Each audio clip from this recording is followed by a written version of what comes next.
Olá, sejam muito bem-vindos a esta nossa análise.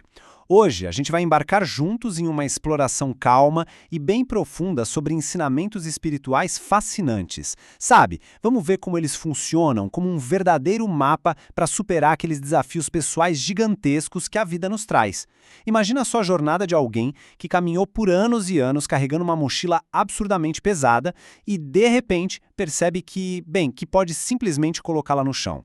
É exatamente sobre essa transformação, baseada nos textos de estudo que temos aqui, que a nossa conversa vai se desenrolar hoje. Então, vamos mergulhar nisso. O nosso estudo de hoje vai seguir um caminho bem estruturado, dividido em 5 etapas de crescimento pessoal. Primeiro, o desejo de renovação. Segundo, encontrando a verdadeira bússola. Terceiro, o processo de libertação. Quarto, força, amor e equilíbrio. E para fechar, o novo recomeço. Ponto 1.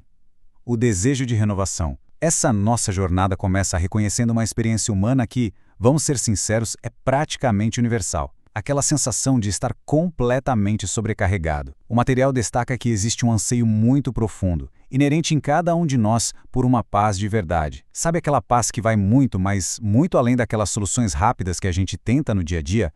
É disso que estamos falando. Isso ilustra de forma brilhante a base do nosso estudo. O material traz esse verso de 2 Coríntios para estabelecer uma premissa muito clara. A verdadeira liberdade e a transformação não são coisas que a gente alcança de forma totalmente solitária, ou só na base da força do próprio braço, entende? Segundo os textos, elas acontecem por meio de uma presença espiritual superior que vem justamente para ajudar a aliviar aquele peso da mochila que eu comentei lá no início. Parte 2. Encontrando a verdadeira bússola. Antes de sair por aí tentando quebrar velhos hábitos e padrões, o texto argumenta que a gente precisa encontrar uma fonte confiável de verdade. O mundo moderno é cheio de ruídos e conselhos confusos o tempo todo, né?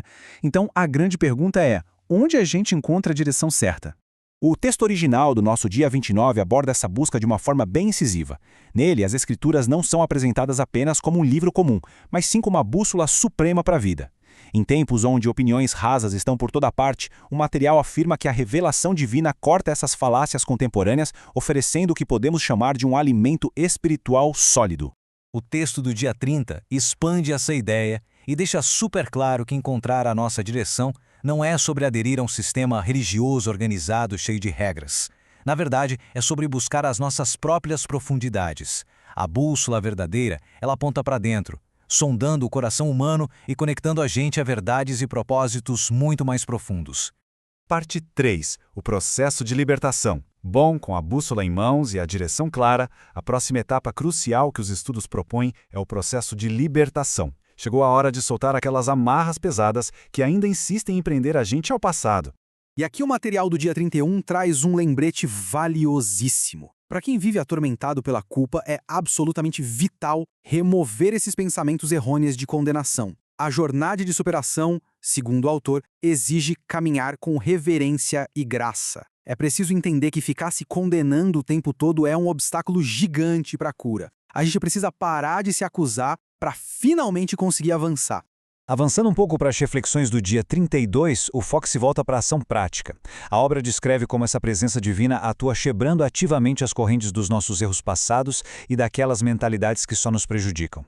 Ser livre, aqui, não é descrito como simplesmente poder fazer qualquer coisa, mas sim como ser guiado para bem longe da culpa, reescrevendo ativamente a nossa própria história.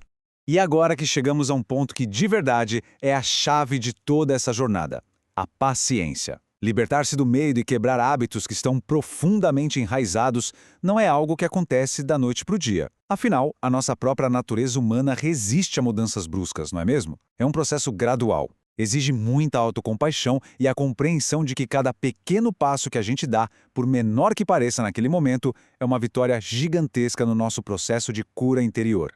Parte 4. Força, amor e equilíbrio. Uma vez que a gente se liberta daquelas amarras lá de trás, o foco muda para o presente. O texto indica que agora precisamos cultivar a resiliência e a força que são necessárias para encarar os desafios de frente, mas sempre mantendo o equilíbrio.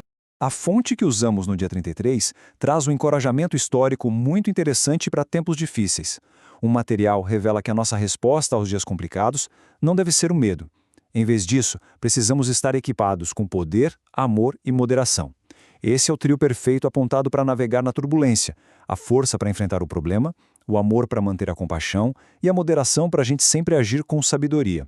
Esses pontos de aplicação prática mostram exatamente como transformar aqueles grandes conceitos teológicos em uma resiliência diária real e palpável. A ideia central aqui é simplesmente libertadora. Ninguém precisa enfrentar os problemas de forma isolada. Existe uma resiliência espiritual acessível que muda completamente a nossa perspectiva sobre como superar os obstáculos de todos os dias.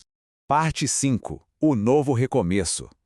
Todo esse processo de paciência, de libertação e de ganho de força culmina na etapa final da nossa jornada: uma renovação profunda e verdadeira da vida.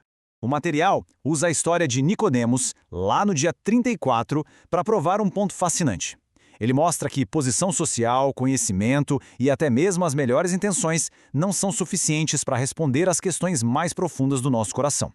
O texto argumenta que não basta só seguir regrinhas morais, existe uma necessidade vital de experimentarmos um recomeço espiritual genuíno. O contraste que os estudos fazem fica muito evidente aqui. A religiosidade externa é vista meio que como uma tentativa de modificar comportamento só por fora, é como colocar um curativo sobre uma ferida profunda e esperar que resolva.